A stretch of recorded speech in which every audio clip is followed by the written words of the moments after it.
Hello and welcome to episode 464 of the official EstablishTheRun.com podcast. My name is Adam Levitan, as always, joined by Evan Silva. You're coming off of another somewhat low-scoring week in fantasy. Evan, how's it going? Yeah, it's been a low-scoring season. I've noticed that you've been drinking water during the shows. Are you weaning yourself off of the peach Snapple? I'm trying.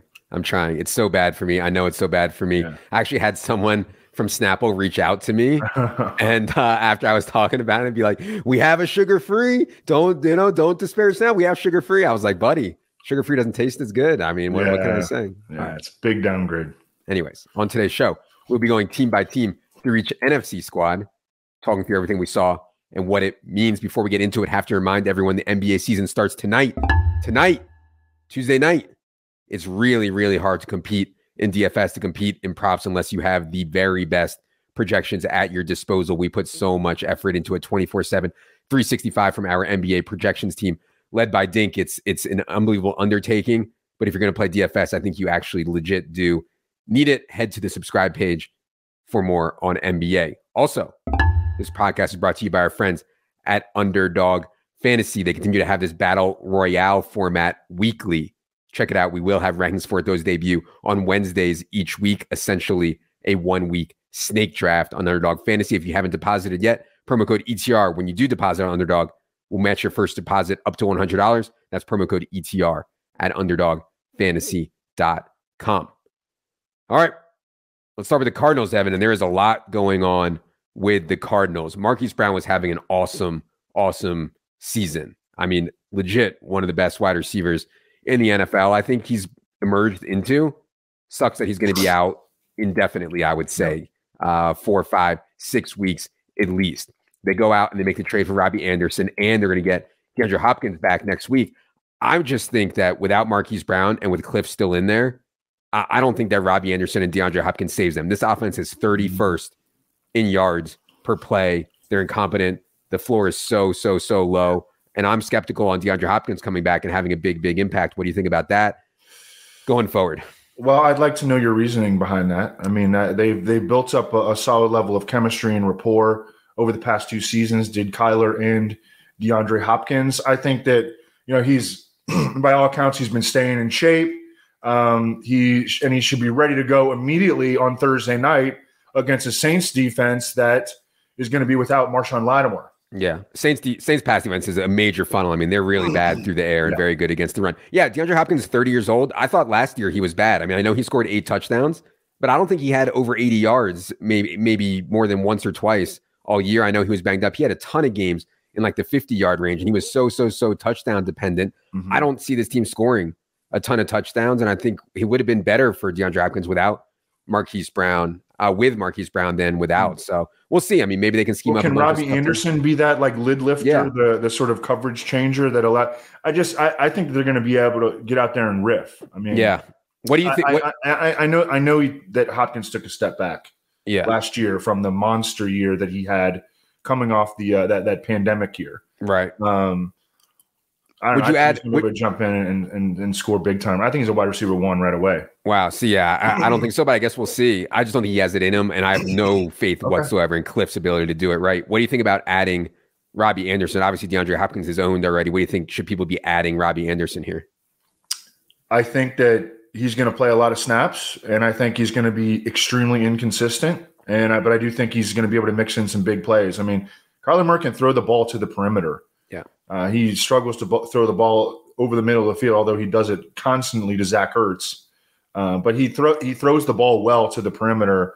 I mean, it's going to be, you're going to be very big play dependent with Robbie Anderson. Yeah, I did want to note one thing on the running back stuff. This was the Eno show. No James Conner, no Darrell Williams. Eno plays on 83% of the snaps, handles over 80% of the running back, carries 39 routes on 47 dropbacks. Just unbelievable usage in a great spot against Seattle, and still only scored 8 points. And that's kind of my concern with the DeAndre Hopkins stuff, is that this offense is in really bad shape. But clearly, Eno's role was really good with both those guys out. We'll see on their status. And there's more stuff to cover here. I mean, the Cardinals just lost, to support your point that the offense may just continue to struggle. They just lost their starting left guard, Justin Pugh, for the season. Rodney Hudson, their multiple-time Pro Bowl center, has been injured. He was out last week. He's not practicing so far this week ahead of the Thursday night game. I will say that I like the fact that now the Cardinals have two locked-in perimeter receivers who are going to play pretty much. Robbie Anderson isn't going to play every snap in the first game, but I think eventually he's going to play virtually every snap on the outside opposite DeAndre Hopkins, another pure perimeter receiver. That's going to make sure that Rondale Moore stays in the slot. Yeah, and Rondale Moore's volume has been really, really good. Obviously, he has ADOT is back down around 2, 3, 4 yards, which is really hard to have a lot of success with unless you get a lot of volume, but he's been getting it lately. Let's go to Atlanta. What can we say, man? I mean, everyone wants to rip on Arthur Smith. I've ripped on Arthur Smith. I get it. He dropped back Marcus Mariota 17 times. They won the game. I mean, they won the game. They're winning games. They've been in every game. They're 3-3. And they have a bunch of soft games coming up. 2 against the Panthers, 1 against the Bears, 1 against the Commanders, 1 against the Steelers over the next couple months. I mean, it's hard to blame him for the way that he's playing. The problem is that when you only have 15, 20, 25 dropbacks in a game, it's really hard for Kyle Pitts and Drake London to get there, even if they are playing well. So just is what it is right now. I don't see any reason why they change their philosophy, given that they're winning and they've played well in almost every game. What you see out of Atlanta's upset of the 49ers. Yeah, I mean, another 9+ yards per pass attempt from Marcus Mariota. Of course, he only threw the ball 14 times and completed 13. They are really good in the running game right now. I mean, Caleb McGarry, their right tackle, who is a guy that looked like he might not even be in the league very much longer, like last year, as recently as last year or the year before, is like an absolute run blocking stud for them right now. If Cordero Patterson got dropped in your league, and I know he got dropped in a lot of leagues because he got dropped in FFPC main event large bench leagues, pick him up immediately. I don't think that the success of their rushing offense is going to end anytime soon. They're kicking ass with their offensive line. Their scheme is really good. Arthur Smith comes from that, Kyle Shanahan, even Joe Gibbs background. And I mean, they're gonna make it work on the ground no matter who they have. And CPAT is definitely there. They have a dual threat quarterback as well, but they're gonna make it work. And CPAT is their most talented back, and he's supposed to be back, I think, on the shorter end of the IR time frame. Yeah, but he was only has to miss 4 weeks. He can be back after that. And yeah, I mean, for what it's worth, Marcus Mariota dropped back 17 times. Kyle Pitts ran 14 routes. Drake London ran 17 routes. So at least they're out there when he's dropping back this past week. Carolina, the end of the Matt Rule era led to another ugly, ugly, ugly game. I don't really know what to say at this point. They're averaging 53.8 plays per game. Christian McCaffrey is somehow still 4th in fantasy scoring. I did notice, and we talked about it Sunday morning, I did notice that they mixed in Chuba Hubbard and Deontay Foreman a little bit more on early downs on Sunday, and maybe that's to preserve Christian McCaffrey a little bit for a potential trade. But barring trades of Christian McCaffrey, of DJ Moore, of Sam Darnold getting healthy, of some quarterback solution, it's hard to see any light at the end of the tunnel here. What do you see out of Carolina in week 6? They're just the worst team in the league. And I definitely don't think that Sam Darnold coming back will save them. Their offensive line is bad. You literally are just hoping that all the guys get traded. Robbie Anderson might have some value now that he's in Arizona. Christian McCaffrey has had value, but he could have a lot more value elsewhere, obviously. DJ Moore, you can't play him. You can't play him right now. Yeah. So you're just hoping that the guys get traded. What if DJ Moore goes to Kansas City? I mean, I might need to see a doctor. I'll have an erection for so long if DJ Moore goes to Kansas City. I mean, I don't want to get into those crazy hypotheticals, but because they got Sky Moore on the come a little bit. Yeah, and DJ Moore's contract is not that great for Kansas City adding them either. Right? So I think it's super young though. I think he's 25, 26. Yeah. And honestly, I actually do think Sam Darnold, DJ Moore was usable, very usable with Sam Darnold last year, So I'm not ready to say that, if Sam Darnold gets in there, that DJ Moore won't be usable. I think he actually could be. Okay. Yeah. Okay. DJ Moore. He has less target competition now, too. So I know. He's already seeing 25% of the targets, though, which is a huge number. Yeah. And he's 50-something in fantasy points. I mean, it's just so brutal. Okay. Bears. I didn't see a lot in the Bears. A lot of people want to blame a lot of other stuff on Justin Fields. Justin Fields has also not played well. There's a lot of problems with Chicago. Offensive line, scheme, plenty of stuff is wrong. He also hasn't played that well. I thought him and Mooney had a little bit going in that Thursday night game against Washington. David Montgomery ended up playing 56 snaps, 30 routes. Khalil Herbert, 17 snaps, 10 routes. We know what the deal is there. What you see out of Chicago on Thursday night. Yeah, well, and I referred to this a couple of weeks ago, but Seth Walder of ESPN Analytics has shown that the Bears' pass block win rate is actually pretty darn good. And the problem here is that Justin Fields is holding onto the ball too long.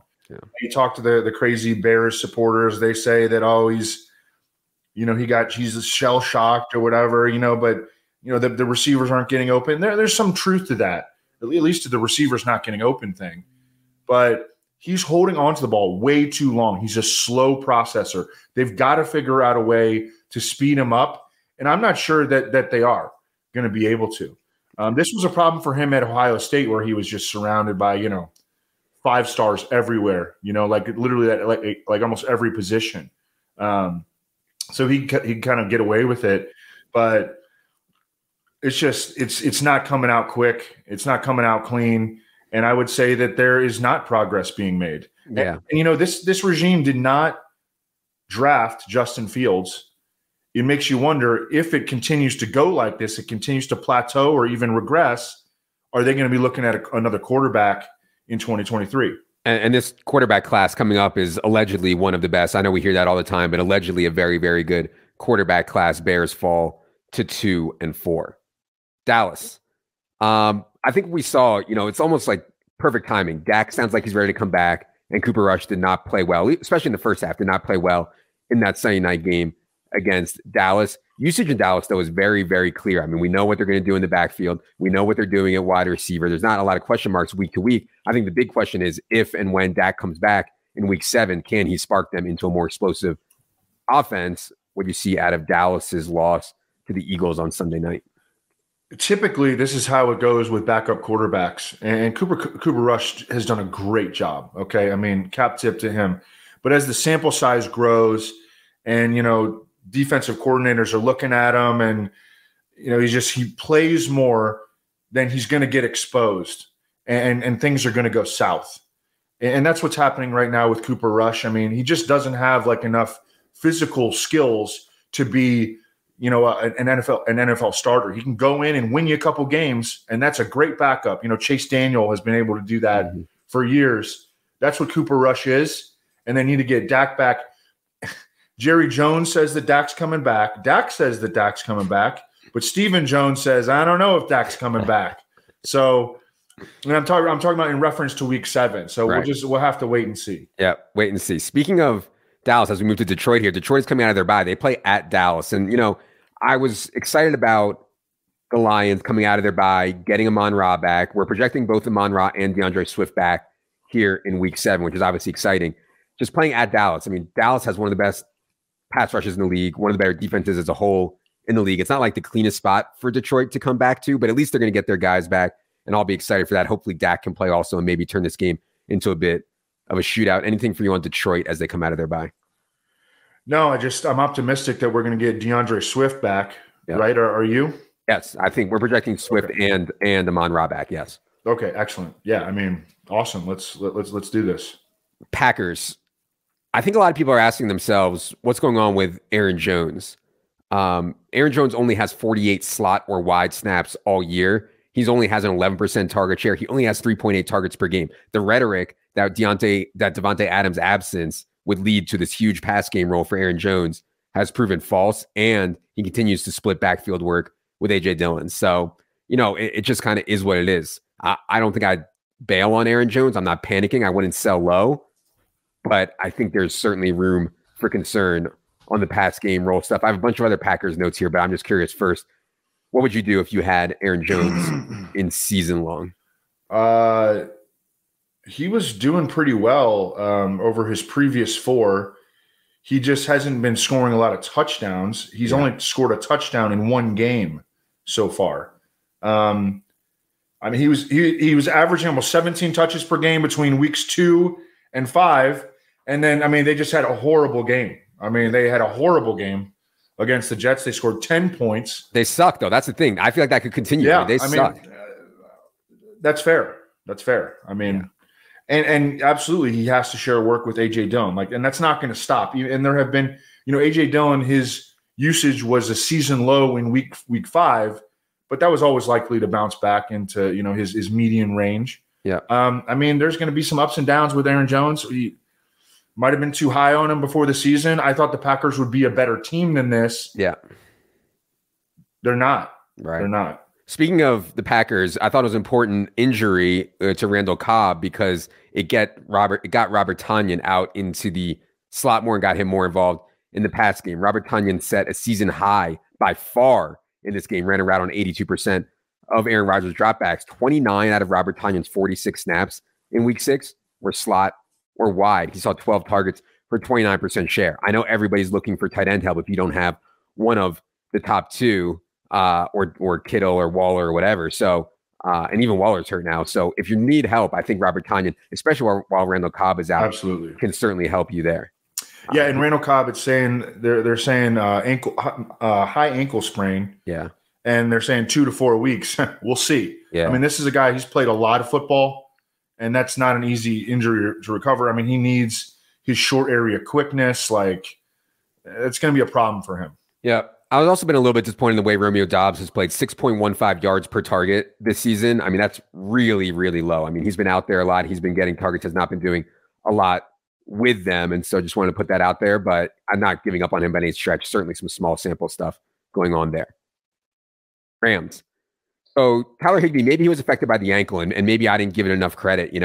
Tyler Higbee was on the injury report all week. They said it was mostly rest. But in the game on Sunday, Tyler Higbee only ran 20 routes on 34 Matthew Stafford dropbacks, only got 2 targets. It was not one of those games where they were like, we're going to throw a bunch of screens, a bunch of short passes to Tyler Higbee. Allen Robinson was more involved this week. And so maybe a little bit of the Higbee stuff is evaporating here. Other thing I saw with the Rams was the backfield. I actually thought it'd be more of a 3-headed backfield, but Darrell Henderson, 46 snaps, Malcolm Brown, 16, Ronnie Rivers, 3. Sounds like Cam Akers is done in LA.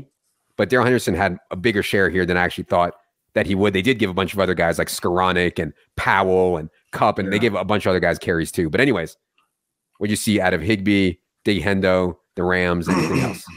Yeah, well, this was a game where they were able to get the ball onto the perimeter a little bit because they got pretty good protection of Stafford, who only took 3 hits on 34 dropbacks.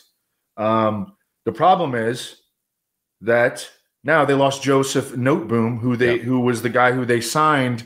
They projected him as their internal replacement for Andrew Whitworth. God, they could use Andrew Whitworth. And Andrew Whitworth's still looking good, man. He's doing like broadcast stuff. They should try to lure him out of retirement right now. I mean, seriously, sign up Odell, get this thing cooking again. But but they do go into their bye right now, so maybe they'll be able to figure some stuff out. I mean, Sean McVay is a smart guy, but that's a big loss. David Edwards, they're starting, I believe, right guard is he's had 2 concussions already this season. Rob Havenstein, who's supposed to be maybe their best blocker at right tackle, has not been.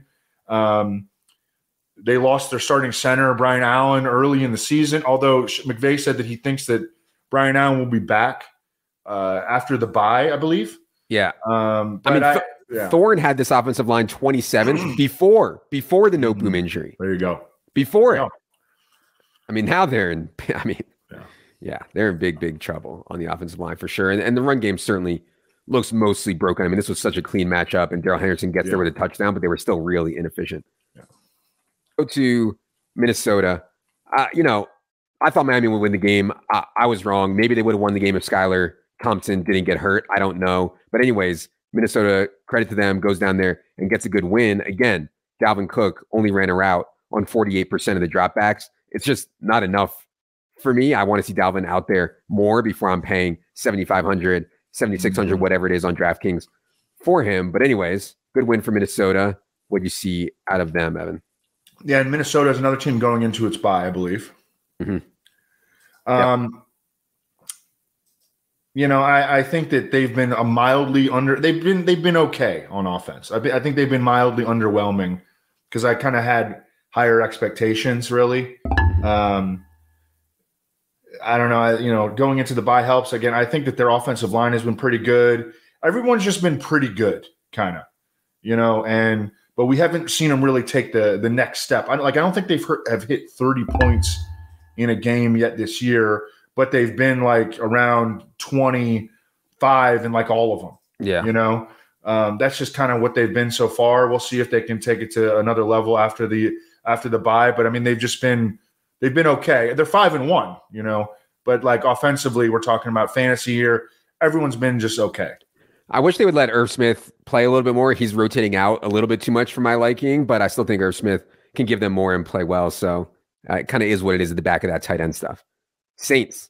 So even without Chris Olave, Michael Thomas, Jarvis Landry, Jameis Winston, even without all those guys, Taysom Hill only played 15 snaps in this game. And this is what we've talked about. Taysom Hill, he's going to have some huge games. He's going to have to be very, very efficient when it comes to touchdowns because he played 15 snaps in this game. They desperately needed him. He only had 4.5 DK points. That's going to be tough. I think Jameis Winston likely will be back this week. I don't know if they're, but I don't know. I think you may have spoken to Underhill. What do you think about Saints quarterback stuff? Do we have any idea there? And anything else you saw? Yeah, they have so many injuries. I mean, I could like go down their freaking roster and like there's a problem with like everybody. But yeah, Andy Dalton on Thursday night. I don't think Michael Thomas. I don't think Jarvis Landry. I think Adam Troutman seems on the doubtful side of questionable. Juwan Johnson actually had a pretty good game this past week, and he's got 40 or more yards in 3 of 6 games. Yeah. And I know that doesn't sound like anything, but it really is something at the tight end position. Yeah. He's got some athletic ability, and if there's no Troutman, like Juwan Johnson is going to be a good play against Arizona, which gets smashed in the middle of the field. Like offensive coordinators are like game planning to attack Arizona in the middle of the field where they've used first-round picks on Isaiah Simmons and Zaven Collins, and those guys can't cover anybody. Do not let your kids grow up to be GMs who draft fucking linebackers in the first round, okay? Please. What about Micah? You can check Micah Parsons in the first round. Come on. He's like an edge rusher. Shout out Penn State. You just had to get that in there. The Kamara usage has been awesome. I've played Kamara in cash each of the last 2 weeks. Feel like I've run a little bit bad, not to get even bigger games, but last 2 weeks, 24% of the targets and 21 carries per game. That's elite. And I actually think Andy Dalton is better for Kamara than Jameis Winston. I mean, he checks down way more. And I think he's more accurate on some of those little quick hitters than Jameis is. So, just a note there on Kamara. Giants.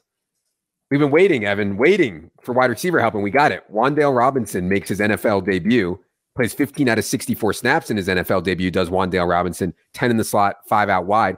Wan'Dale only ran 11 routes, but he got 4 targets on those 11 routes. He caught 3 balls for 37 yards and a touchdown. I mean, maybe I'm too excited. I'm just desperate for my boy Danny Dimes to get someone, and Wan'Dale looks like he can play.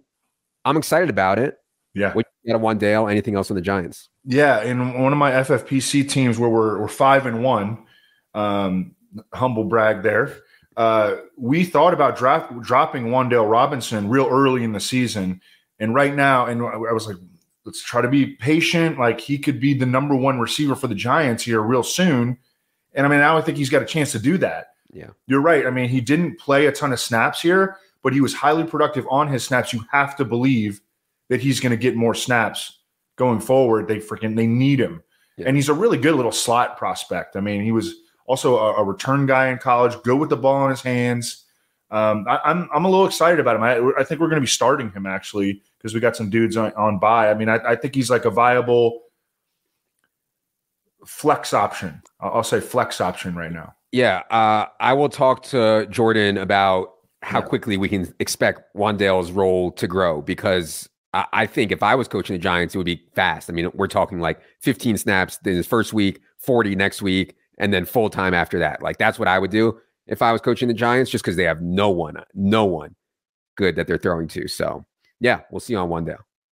Let's go to Eagles. I didn't have a lot on the Eagles. They continue to play really poorly in the second halves of games. I don't know exactly why. It's probably just noise, but they played really well in the first half and really poorly in the second half all year. Boston Scott did return for this game against the Cowboys, but he only played 10 snaps. Miles Sanders still got 44 snaps, 15 routes. Continued good usage for Miles Sanders. Eagles are heading into their bye. What do you see out of their win on Sunday night, Evan? Yeah, not a whole lot to add to that. I mean, you have to give the Cowboys defense respect. And, other than that, I mean, I wasn't surprised that it wasn't a big fantasy game really for anyone. I expected a low-scoring game, and that's what we got. Let's go to San Francisco. So they go across the country for a 1 p.m. game, and they get beat, and they get beat pretty bad by Atlanta. I know a lot of people are asking about Debo, what's going on with Debo this year. Debo is actually averaging more targets per game this year versus last, but his ADOT is even lower. I mean, his ADOT is down to 6.0 yards, and he's down 6 percentage points in catch rate is Debo this year. So his ADOT is lower. He's catching the ball at a worse rate, and his touchdown rate has gone from last year was absurd, right? 10.3%. Right. We knew that was going to regress. 6%, though, is still pretty high for a TD rate. And so, this is kind of what we expected on Debo. Obviously, you can't bench him. He's still a very, very, very, very valuable asset, but he's going to have games like this where he doesn't score. Also, Jeff Wilson got his snaps eaten into a little bit more by Tevin Coleman this week. Jeff Wilson, 31 snaps, 19 routes. Tevin Coleman, 12 snaps, 8 routes against the Falcons. What do you see out of 49ers loss in Atlanta? Yeah, Jeff Wilson lost a fumble too. Yep. George Kittle finally had a good game, and I think we were kind of expecting that in that spot against Atlanta.